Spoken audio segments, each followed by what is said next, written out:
Somos una única Bunge, una empresa de agronegocios presente en más de 40 países. Más de 200 años de historia. Conectamos a los productores agropecuarios con los consumidores de todo el mundo. Desde 1884, produciendo en la Argentina.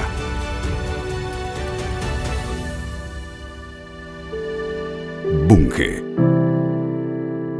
Tan esencial como el agua. Nuevas soluciones para una agricultura sustentable.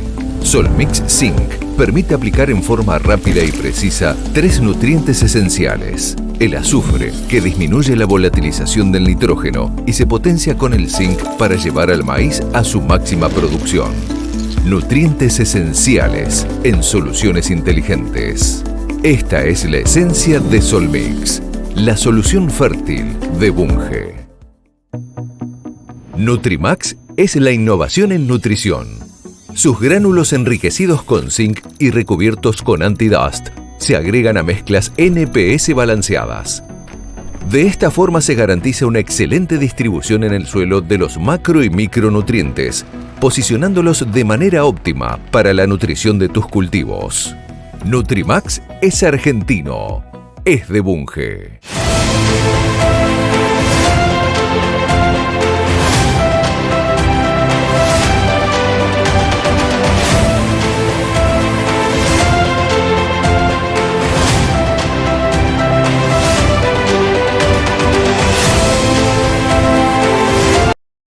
Buen día a algunos, buenas tardes a otros, hay algunos que han almorzado, hay olor a comida, pero no todos, algunos están con el desayuno solamente. Bueno, muchas gracias por estar acá presente de nuevo. Como les veníamos diciendo desde ayer a la mañana en la introducción de cómo habíamos pensado todo el temario más que nada técnico del Congreso, era ir solapando informaciones que les sean importantes para entender todo este patosistema tan complejo del achaparramiento y la chicharrita. Vieron recién, hace un ratito nomás, que ni bien terminada la presentación anterior, de toda la parte bien molecular. Esta mañana ya habían hablado más de la parte genética y ahora vamos a traer un poco más de experiencias de Brasil. Ya ayer lo escucharon el doctor Paulo Garolo, también el doctor Fernando Giuliacci. Ahora tenemos la oportunidad de encontrarnos con personas que conocen la problemática de otros sectores también de Brasil y nos vienen a contar cosas más específicas, ¿eh?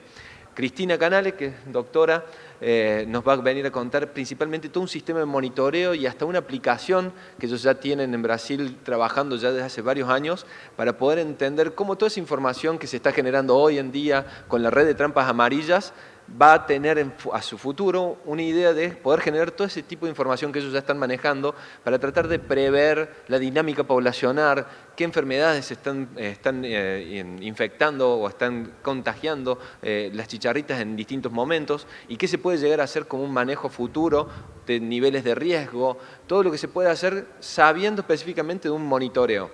Creo que la palabra monitoreo en este congreso se ha repetido muchas veces, lo vienen trabajando y lo vamos a terminar de ver dentro de un rato cuando se hable de monitoreo de marices guachos, monitoreo de chicharrita, se presenten las redes de monitoreo y va a ser fundamental.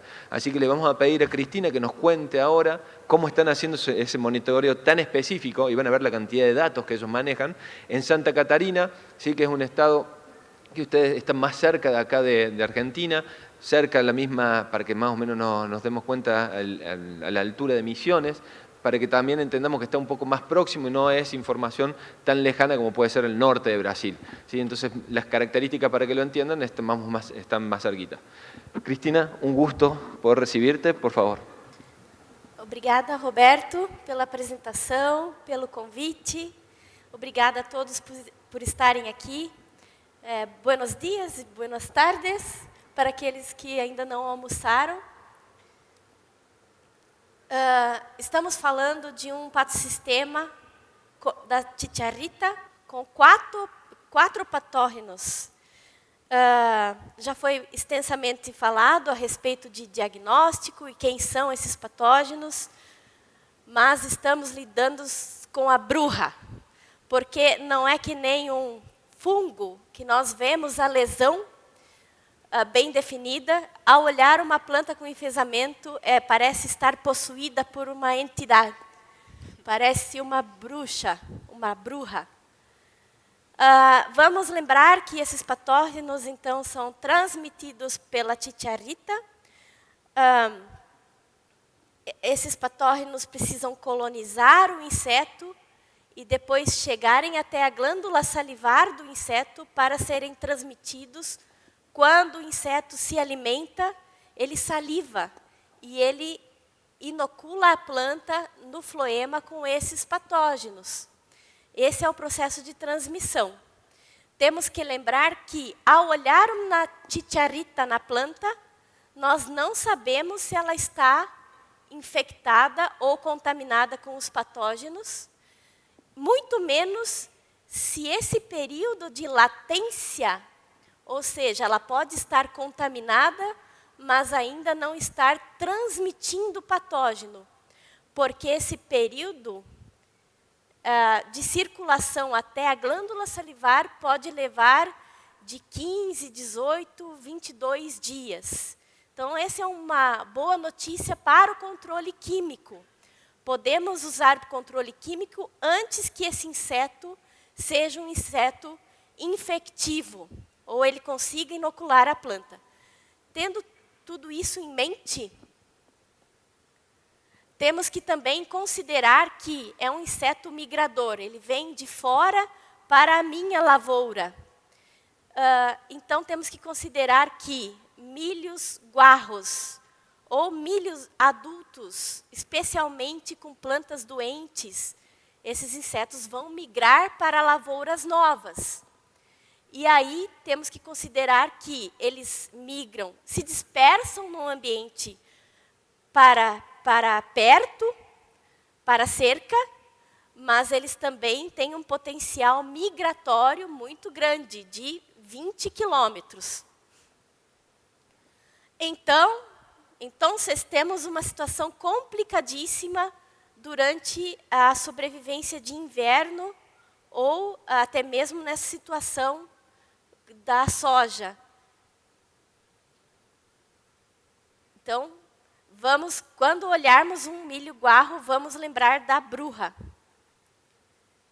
E para monitorar, podemos gastar muito dinheiro, muitas platas para monitorar o inseto, usando dispositivos caríssimos. Esse dispositivo processa a imagem e já te entrega quantas chicharritas foram capturadas. Mas podemos também usar o método mais simples, que é olhar a planta. Ir na lavoura e visitar a planta e verificar se nós temos um inseto na nossa lavoura. Isso é importante. Isso todo mundo deve fazer. O nosso trabalho lá em Santa Catarina, como o Roberto disse, nós tensionamos, então, monitorar os níveis de dálbulos e queríamos não só saber a população do inseto, mas nós queríamos saber a contaminação do inseto, contaminação natural dos patógenos do achaparramento. Vou mostrar para vocês esse trabalho. Nós, atualmente, estamos monitorando 60 lavouras distribuídas no estado de Santa Catarina. Fica aqui o estado fica aqui, vizinho da Argentina. E nós monitoramos durante 40 semanas, a partir de julho, até a colheita da segunda safra. Então, temos 40 semanas de monitoramento, usando essas trampas amarelas.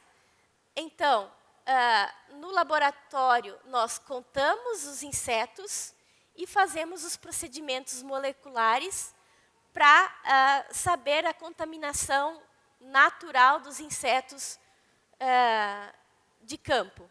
E com isso, nós geramos reportes semanais. Isso pode dar ideia, dar informação a respeito da eficácia da gestão da entre-safra e dos períodos iniciais de cultivo.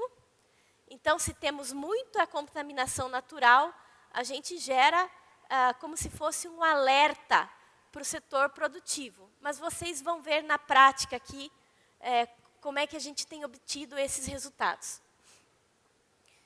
E aí temos também a ideia da distribuição espaço-temporal da cigarrinha com a sua contaminação ou infectividade. Como é que eu posso conhecer melhor a minha lavoura, a minha propriedade? O produtor pode, então, instalar armadilhas espontaneamente, considerando lugares abertos, que sejam locais de fácil acesso, evitar as vegetações abundantes, porque a cigarrinha ela migra, então ela tem que vir voando, não pode ser ao lado de matas, áreas boscosas.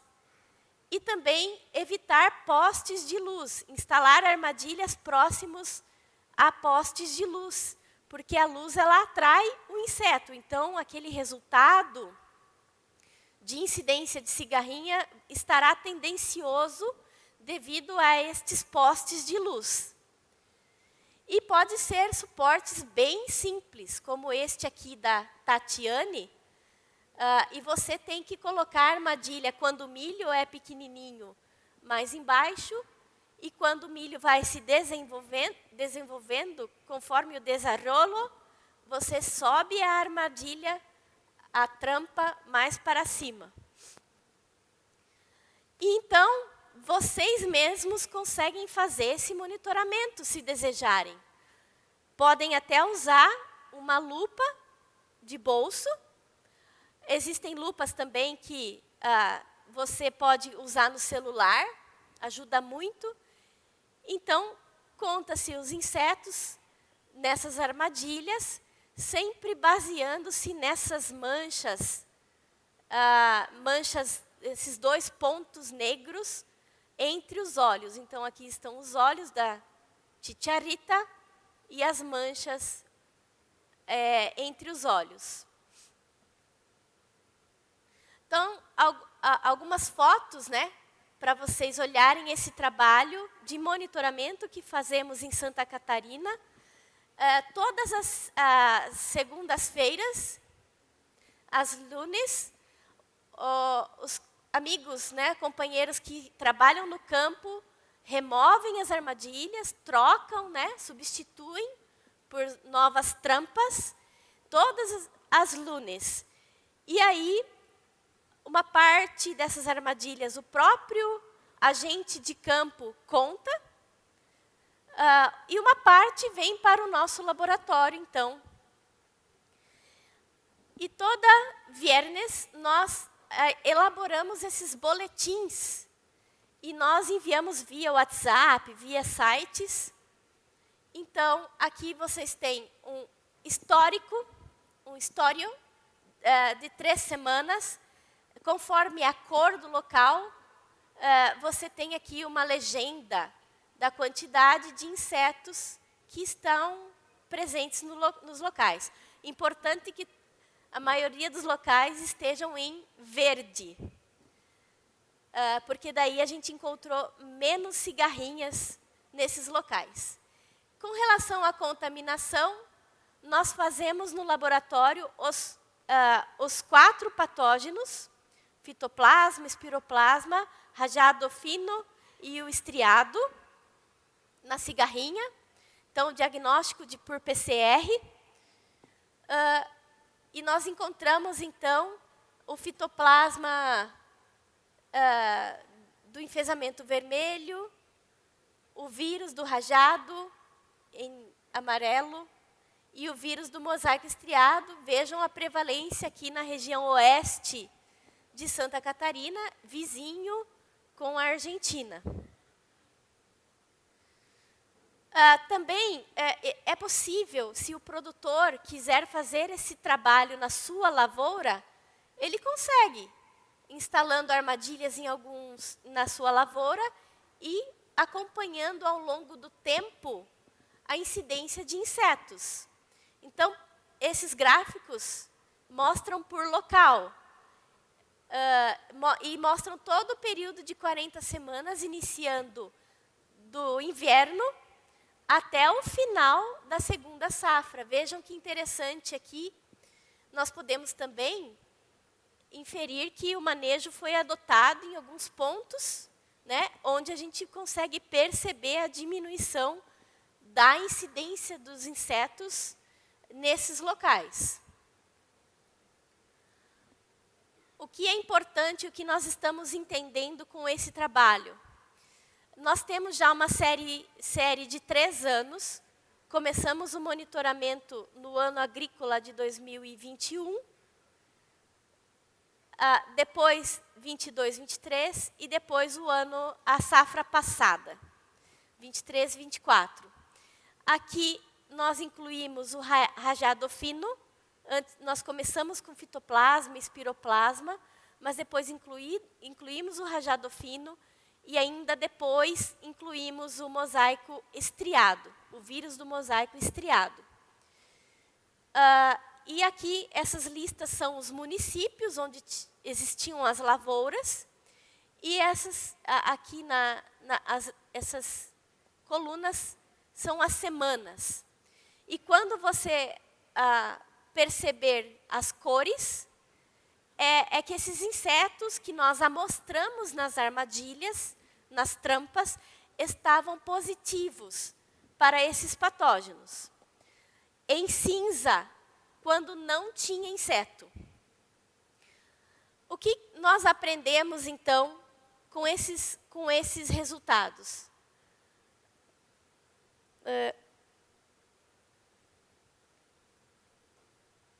Primeiro, nós temos ideia, como a pesquisadora anterior disse, a Ada disse, nós sabemos a prevalência dos patógenos. Aqui, espiroplasma foi mais prevalente do que fitoplasma, no caso da contaminação natural. No ano seguinte, o raiado fino nos assustou muito, porque nós vimos que era um vírus bastante presente na contaminação natural, depois o espiroplasma e depois o fitoplasma. No ano seguinte, no ano de 2023-24, nós vimos que o fitoplasma se tornou mais prevalente. E, estranhamente, o espiroplasma apareceu muito pouco nos nossos PCRs. E aí os dois vírus meio que empatando na questão da prevalência. O que mais que nós estamos aprendendo com esse trabalho? Os cultivos com diferença de inóculo inicial. Então, neste ano, tínhamos pouco inóculo inicial, pouca contaminação natural dos insetos com esses patógenos. Depois, nós vimos que o espiroplasma começou lá em cima, com muita infectividade natural, assim como o raiado fino. E no ano passado, nós vimos que tínhamos pouco espiroplasma, mas já tinha alguma incidência de insetos contaminados com o fitoplasma. Cada ano foi de uma forma diferente. Outra coisa que nós temos ideia com esse trabalho, nós percebemos um possível efeito do manejo químico dos insetos no início da lavoura. Então, vemos, quando tem cinza, não há insetos. Então, isso mostra que o manejo está, de certa forma, sendo eficiente em várias localidades. Isso também interferiu na infecção dos insetos. Vejam aqui que tem várias semanas que nós não encontramos fitoplasma nos insetos, mesmo com insetos presentes. Aqui vimos a mesma situação. E aqui também vimos que não tinha infecção, mesmo quando os insetos estavam presentes nas trampas. Mesma coisa vemos aqui para o mosaico estriado. Várias células em branco ali, que significam que esses insetos estavam sadios. Também conseguimos perceber a possibilidade de inóculo para o inverno. Ou seja, terminando a safrinha, ou o milho de segunda safra, nós podemos perceber, por exemplo, que aqui os insetos não estavam contaminados. Aqui sim. Aqui estavam contaminados com fitoplasma e aqui não. Então já pode nos gerar um alerta de que esses insetos estão saindo contaminados para a entre-safra, o que nos faz reforçar para o produtor fazer o manejo de milho guarro. Aqui a mesma coisa, espiroplasma estava contaminação muito baixa, mas o fitoplasma estava bastante presente. A mesma coisa para o ano agrícola 2023-24. Outra coisa que nós observamos, que esses dados nos mostram que pode haver uma intermitência da infectividade ou contaminação dos insetos.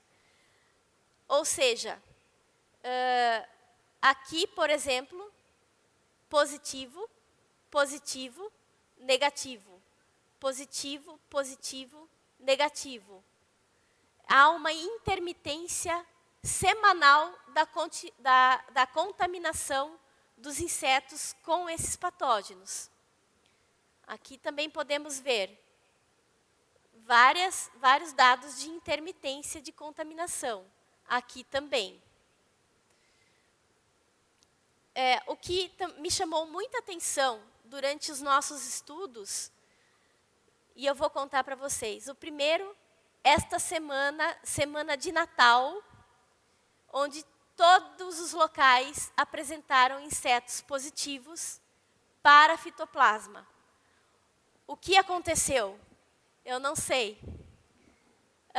Mas é um dado muito interessante, porque todos os locais positivos para fitoplasma. Uma outra situação interessante.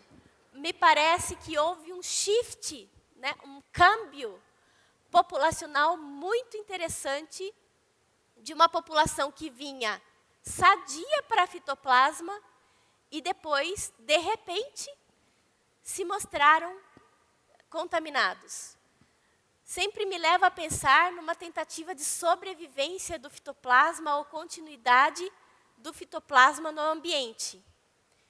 Isso pode ser possível, porque esses patógenos são muito inteligentes.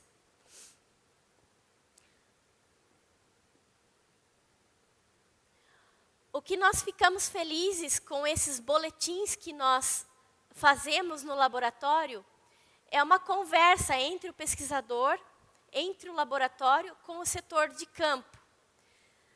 Nós queremos que o produtor olhe esses boletins e ele se sinta compelido, né, se sinta motivado a ir na sua lavoura, visitar a sua lavoura.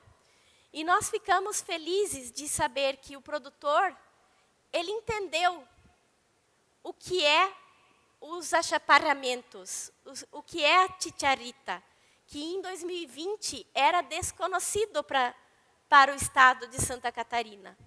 Mas com este trabalho, o patossistema ficou conhecido.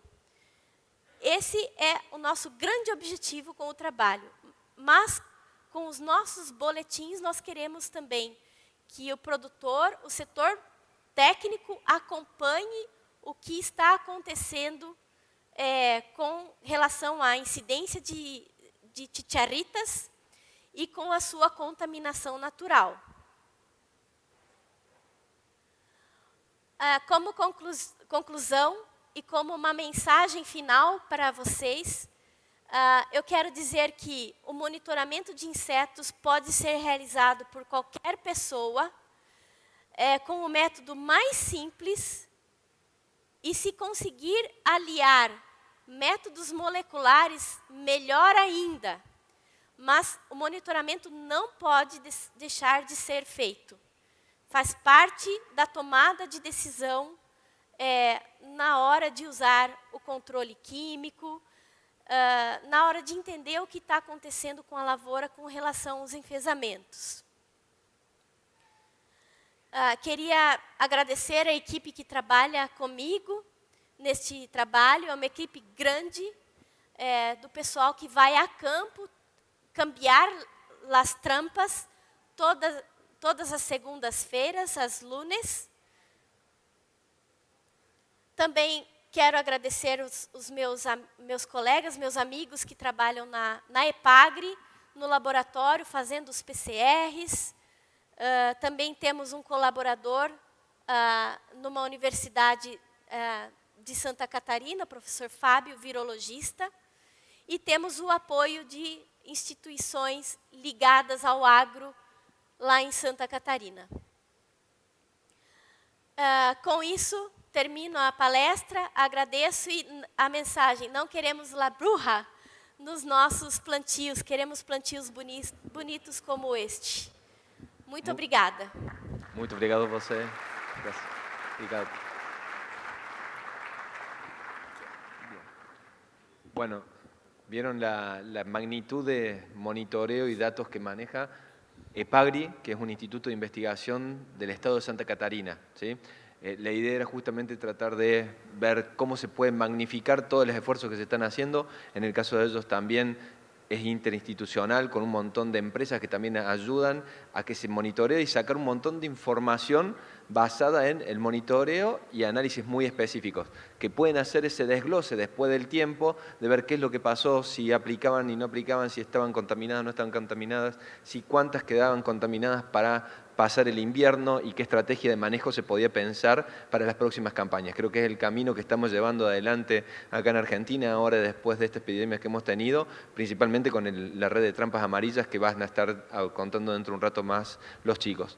Pero ahora pasamos a una mirada más nacional de Brasil, ¿sí? Para eso hemos invitado a la doctora Dagma Silva de Araujo, que nos va a estar contando la experiencia principalmente de Embrapa, ¿sí? Una institución similar al INTA en Argentina, en la cual ella lleva ya muchos años pensando principalmente en diferentes estrategias de manejo de achaparramiento y de la chicharrita, con distintos niveles de trabajo, con algunas experiencias en control biológico, con experiencias también de monitoreo y muchos otros trabajos más, y nos va a venir a contar toda esa mirada de manejo específico del achaparramiento, ¿sí?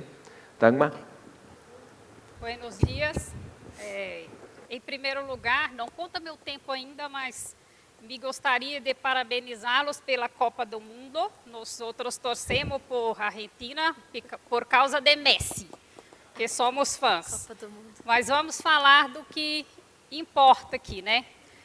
Quais são as estratégias brasileiras para controle de enfrentamento do achaparramento, que é muito complicado esse manejo devido à existência de transmissão por um inseto vetor, migrador, isso é importante de se falar, e 4 patógenos. Então, os patógenos, todo mundo já sabe, né, quais são as 2 bactérias da classe Mollicutis e as 2 viroses, o MSV e o MRV, sendo que que é o raiado, que é o vírus até então mais importante desse patosistema. Vocês também têm o problema, já tem o MCMV aqui, né?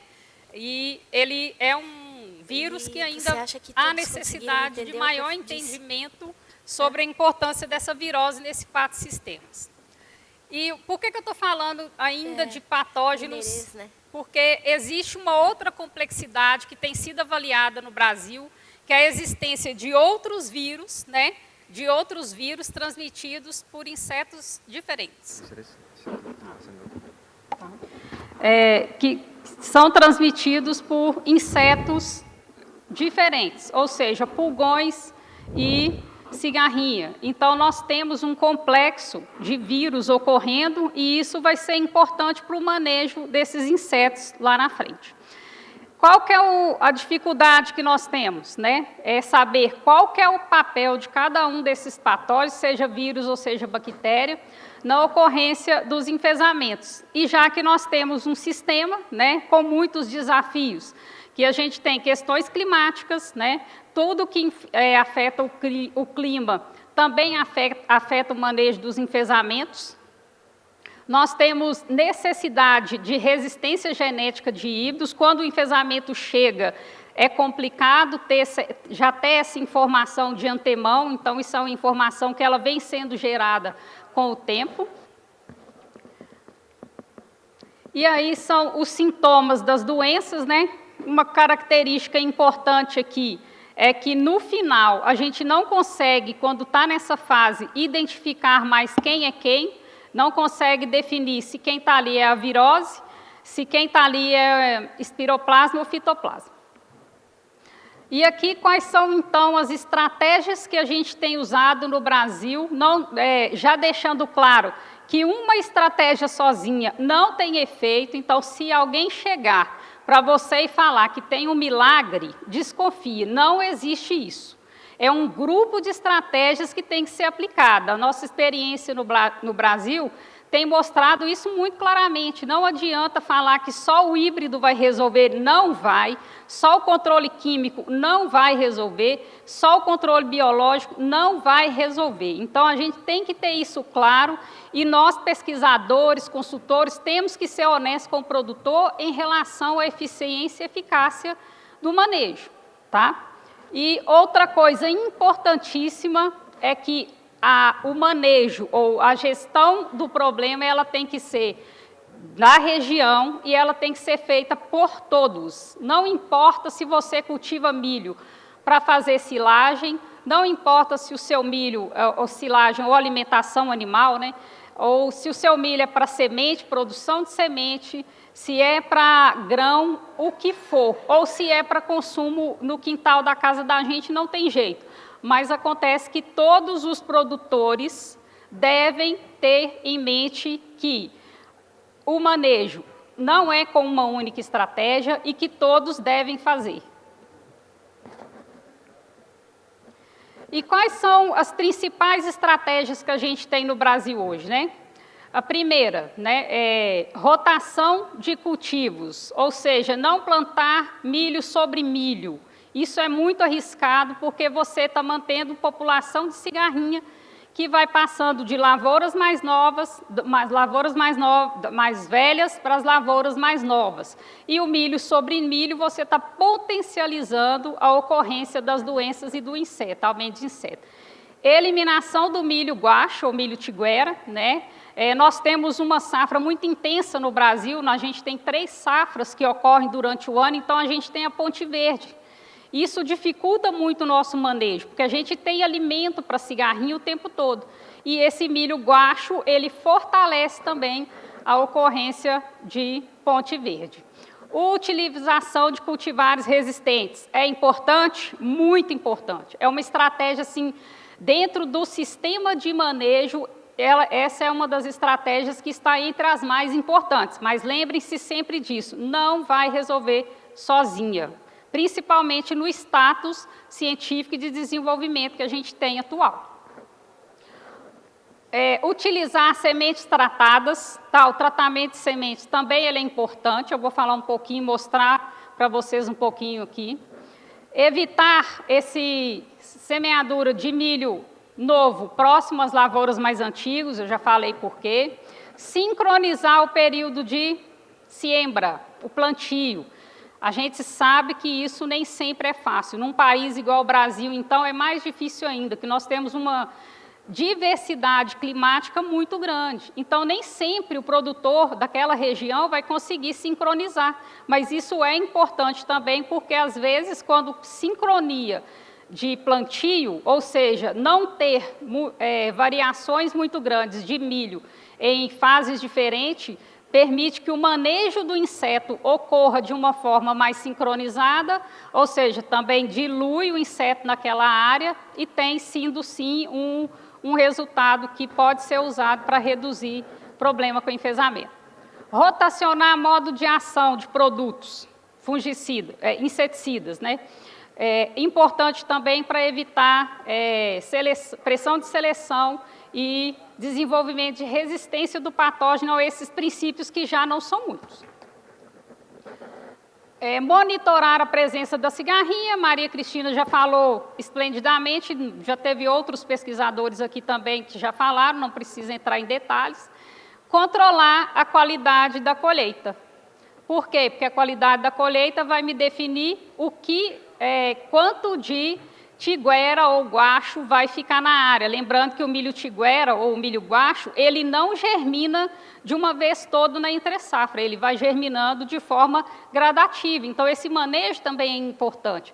Portanto, tentar fazer uma colheita com menos perdas de grãos e espigas na área. E aí, dentro dessas estratégias, a gente insere o controle biológico. Já me perguntaram, controle biológico funciona? Funciona. Se bem usado, se bem aplicado, assim como qualquer uma das outras estratégias. Aí a gente mostra um pouquinho dessas estratégias para vocês, né? Uma das principais que a gente tem focado no Brasil é a estabilidade de híbridos, isso é importante. É lógico que qualquer doença, quando ocorre doença, o híbrido ele pode se comportar de forma diferente, em regiões diferentes, isso tem clima, nós temos população infectiva, nós temos a própria resistência do material, do genótipo, né? Então tudo isso entra. Esse aqui é um trabalho de 3 anos, né? Desde 2022, a gente está plantando isso lá na minha cidade, Sete Lagoas, Minas Gerais, que a pressão de doença e de inseto, de cigarrinha, é muito grande na nossa região. Então, quem consegue, os híbridos que conseguem uma reação dessa aqui, por 3 anos, eles têm, sim, uma estabilidade boa. Então, são híbridos comerciais e a gente busca esse tipo de informação. E aqui, né, isso é para o raiado fino, tá, gente? O MRFV. E aqui também existem híbridos que eles variam em relação à ocorrência de raiado fino, mas que mantêm uma estabilidade. Mas tudo isso precisa ser pensado em relação a clima também, associar o que aconteceu nessa safra, que eu tive mais raiado fino, ou menos raiado fino, ou menos complexo de enfesamento do que na safra anterior. O clima é importantíssimo nesse sistema, então tem que se estar atento também. Aqui a gente vê que em 2022 tivemos um nível de precipitação menor e tivemos também um nível de raiado fino, uma incidência menor de raiado fino no Brasil, na minha região. Dos outros 2 anos já choveu, e o raiado fino teve uma incidência bem mais alta. Outras avaliações que a gente faz é a estabilidade para os complexos de enfesamento, aí já são com os molicutes, o raiado, e aí a gente analisa produtividade, a gente analisa a incidência de raiado, o efeito do raiado junto com o enfesamento, né, a gente avalia separado o raiado fino, depois a gente tenta fazer as correlações em relação às doenças. Isso também é importante para ajudar a gente no entendimento do que varia, quais os efeitos que cada uma das doenças vão ter lá no final, e pensando no produtor, tem que associar com a produtividade. Qualquer estratégia que ela reduza cigarrinha ou reduza doença, mas não tem um efeito positivo na produtividade, para a gente ela não agrega tanto, porque o que a gente tem que pensar na frente é, o produtor vai poder usar, né? Aí tem outras coisas, como que estão associadas, que são problemas secundários, podridão de colmo. A gente avalia isso, tem sido avaliada, a sanidade desses colmos, quais são os fungos que estão prevalecendo, porque colmo tombado é prejuízo. Então, também buscar essa informação dos híbridos. A predisposição, tanto para podridão de grãos, quanto micotoxinas. Vocês sabem da importância de micotoxina na questão, principalmente, de exportação de grão. Então, isso aqui também é um dado que a gente tem buscado, né, associar. Vocês podem ver aí a qualidade das espigas, como varia em relação à nota, e isso é importante também nesse PAT-sistema. Outra questão que tem sido uma demanda muito grande, os bioinseticidas. Como eu disse, funcionam? Funcionam, se aplicado da forma correta, se usado da forma correta. E uma palavra, um termo que vocês não podem esquecer nunca, fase de transmissão. Fase de transmissão, quando eu quero controlar doença, ou quando eu quero controlar a titiarita, ela é importantíssima para a lavoura que está implementada. Passou da fase de transmissão, você tem que pensar o que eu posso fazer para evitar ter um problema muito sério na próxima safra. Tá? Então, quando a gente pensa nos bioinseticidas ou nos inseticidas químicos, você tem que pensar se eu estou na lavoura atual, como que eu vou usar, quanto que eu vou usar e quando que eu vou aplicar. Então, pensando aqui nos bioinseticidas, nós começamos a fazer alguns trabalhos na Embrapa para entender, porque no Brasil a gente já tem bioinseticida registrado para cigarrinha, principalmente à base de Bovéria, Metarrísio e Isária. São os 3 que estão registrados hoje. Mas entendimento do funcionamento dele dentro do sistema de manejo, ainda falta muita informação. Então, nós fomos buscar esse tipo de informação, né? Então, a gente pode ver aqui, ó, considerando o número de cigarrinhas, vocês vão ver que nem sempre, quando a gente faz aplicação para controle de cigarrinha, nós temos um controle extremamente eficiente. Você vai continuar vendo cigarrinha na área. Não zera cigarrinha, porque acho que todo mundo que deu palestra aqui falou, cigarrinha é um inseto migrador, ele chega de novo, você aplica, daí a pouco o Garolo falou muito disso na palestra dele também, você faz uma aplicação, a cigarrinha migra de outras lavouras para a sua área. Então, muitas vezes, você não consegue nem ver aqui na estatística que teve um efeito realmente para a cigarrinha. Aí você tem que associar esse raciocínio com o quê? O que eu apliquei aqui reduziu cigarrinha, teve efeito no enfesamento? Né? Então, a gente busca esse tipo de informação. Então, pensando aqui no efeito da cigarrinha, a gente vê que híbridos suscetíveis, ele já começa com uma população mais alta em relação aos híbridos com nível de resistência melhor. E aqui são os 2 com resistência moderada e uma resistência, e o resistente. E a gente vê também que, para que a reação para o híbrido suscetível dos bioinseticidas comece a melhorar, é necessário um pouco mais de aplicação. Tá? E isso também se aplica ao controle químico, pelo que a gente viu. Aqui, pensando no controle da cigarrinha também, essa linha preta contínua, escura contínua, é o controle, é a testemunha que nenhuma aplicação, nenhum controle, sem controle algum. Esta linha pontilhada é o produto químico, preto, bolinha pontilhada, produto químico, e aqui, e aqui variam os agentes etiológicos, os agentes de controle biológico. O que a gente observa aqui? Ó? Que quando não temos aplicação, a população de inseto aumenta. Ou seja, sem aplicação nenhuma de biológico, a linha preta contínua mostra isso aqui. A população aumentou, sempre se manteve em níveis mais altos. Quando a gente coloca Metarrhizium, a população, Metarrhizium é a amarelinha pontilhada, a população, ela começa um pouco maior na fase de transmissão, lembrem da fase de transmissão, e depois ele cai. No caso do Bovéria, ele começa um pouco maior, Bovéria é o azul, e depois ele cai, mas sempre mantendo em níveis um pouco mais baixos. E o Isária se comporta um pouco ali similar ao Metarrhizium. Por que é importante esse tipo de análise? Porque eu posso associar agentes de controle biológico para aumentar a eficiência desses controles, que é o que acontece quando a gente mistura, na linha vermelha aqui, o Bovéria e o Metarrhizium. Um que mantém a população um pouco mais baixa na fase de transmissão, com um que vai atuar um pouco mais nas fases tardias.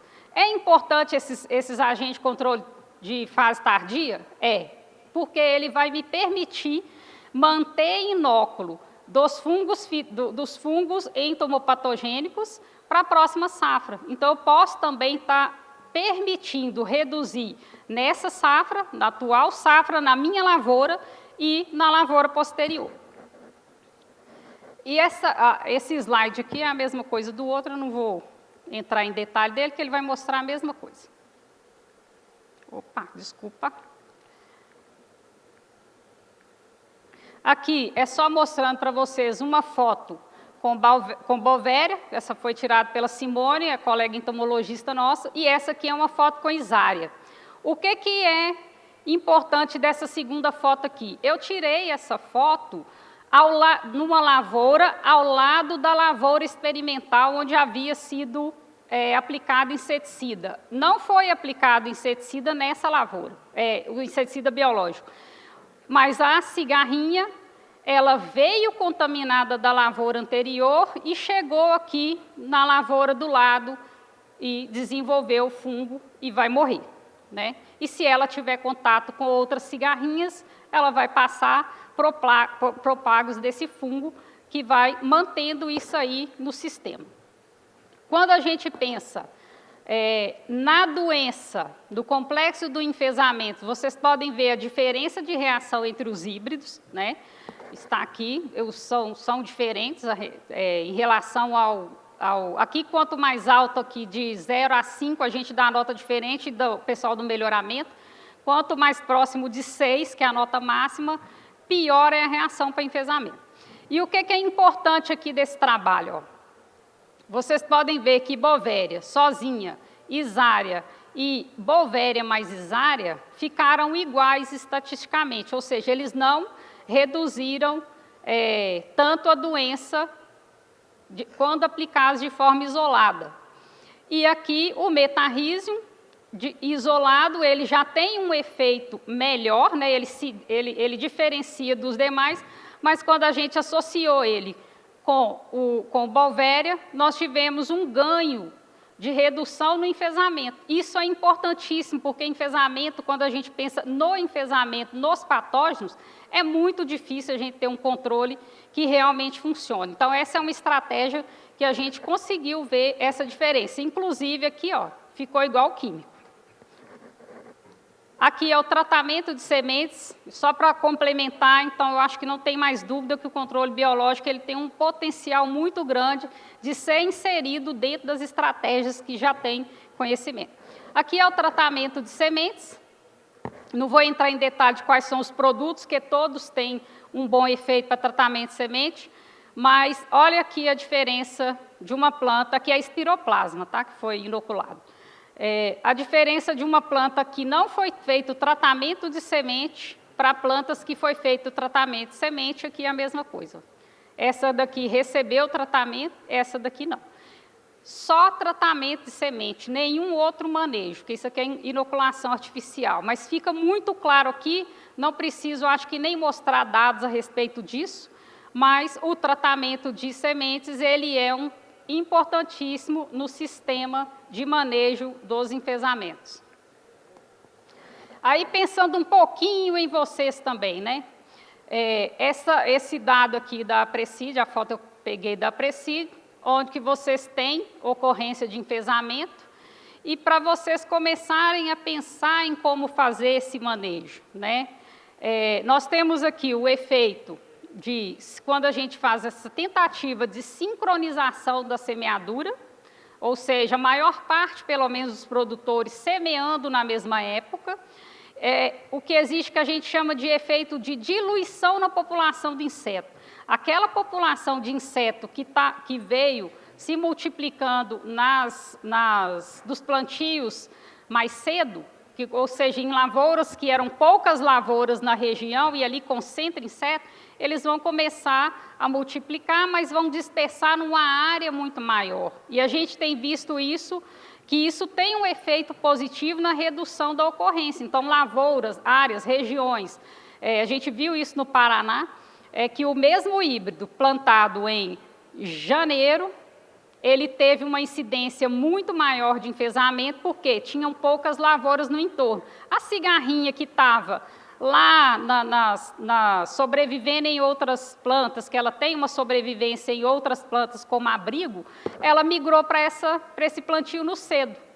E o que aconteceu? Concentrou cigarrinha, maior ocorrência de enfesamento. Quando 60% dos produtores plantaram e ocorreu um manejo também de cigarrinha, o mesmo híbrido estava com uma severidade mais baixa de enfesamento. E ele, no plantio tardio, recebeu a carga de cigarrinha que estava no plantio do meio ali, que é quando mais sincronizado, e o tardio também teve problema. Isso para o mesmo híbrido. Então, essa questão de sincronizar, ela é importante. É fácil? Não, mas que vocês saibam que ela é importante, né? E outra aqui, ó, buscar variedades resistentes para a sua região, mas sempre associá-las com outras estratégias, porque senão pode ser que essa variedade também não suporte por muito tempo. Aqui é só mostrando para vocês, é a área experimental nossa lá na Embrapa. Aqui a gente tem lavoura nova perto de lavouras mais velhas. Isso aqui é experimento, então nós precisamos dessa condição, mas para o produtor a gente não recomenda o plantio de cultivos novos juntos a plantios mais antigos, porque o plantio antigo ele é fonte de inóculo para cigarrinha e para outras doenças que vai chegar nessa lavoura nova. E o controle de insetos, como é que vai ficar? Aí, amigos da entomologia, ou seja, os cientistas da entomologia, dos que cuidam de manejo de insetos, nós temos um problema. Nós temos um problema porque nós temos várias viroses ocorrendo no milho, como eu mostrei lá atrás, transmitida por insetos diferentes e que, associadas essas viroses, ela traz um dano maior do que quando isoladas. Então, nós temos que pensar nesse manejo aqui, lembrando que no Brasil nós ainda temos a cigarrinha africana. Não bastasse ter o Daulus, nós temos cigarrinha africana, que é essa Leptodelphax aqui, que é uma danadinha que apareceu e que ela já foi detectada nos trabalhos, inclusive com a Maria Cristina aqui, portadora de fitoplasma, de raiado fino e do maize striate. Então, ela tem os 3 patógenos, a questão da transmissão precisa ser estudada ainda, mas é preciso ser feito. E aí, para terminar, uma recomendação que a gente bate muito forte no Brasil é essa questão da eliminação do milho guacho. Por quê? Ele é fonte, como eu disse, de doença. Aqui é um milho guacho com raiado. Aí, para piorar, esse daqui, o que nós temos? Cigarrinhas ou chicharitas sobrevivendo, multiplicando aqui dentro, se adaptando. Nós temos aqui ferrugem comum nessa folha de baixo, numa planta que nessa época nem era para ter ferrugem, né?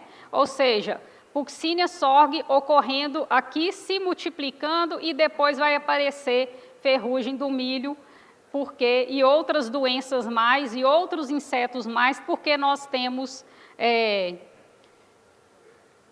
milho tiguera mantido nas áreas. Então, é importantíssimo, o Estado do Paraná já fez regulamentação a respeito disso, e eu acho que não tem dúvida mais a respeito da importância de eliminação.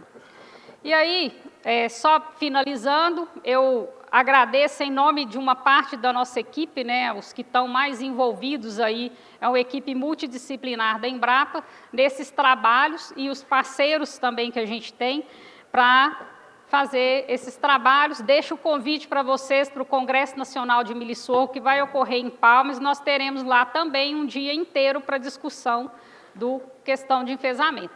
Então, podem contar sempre com a Embrapa. Tem muita coisa que a gente está fazendo, mas é um resumo mesmo do que é feito, né? Não só nós na Embrapa, mas nossos parceiros no Brasil inteiro. Então, fica aqui meu agradecimento ao Roberto, a equipe de organização desse evento, que ficou espetacular, e podem contar com a gente sempre que for preciso.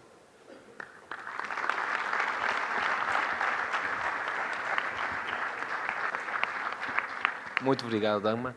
Bueno, gente, creo que con eso también se llevan todo un pantallazo general de lo que es el manejo que se está llevando adelante o está proponiendo Embrapa para lo que es el achaparramiento en Brasil.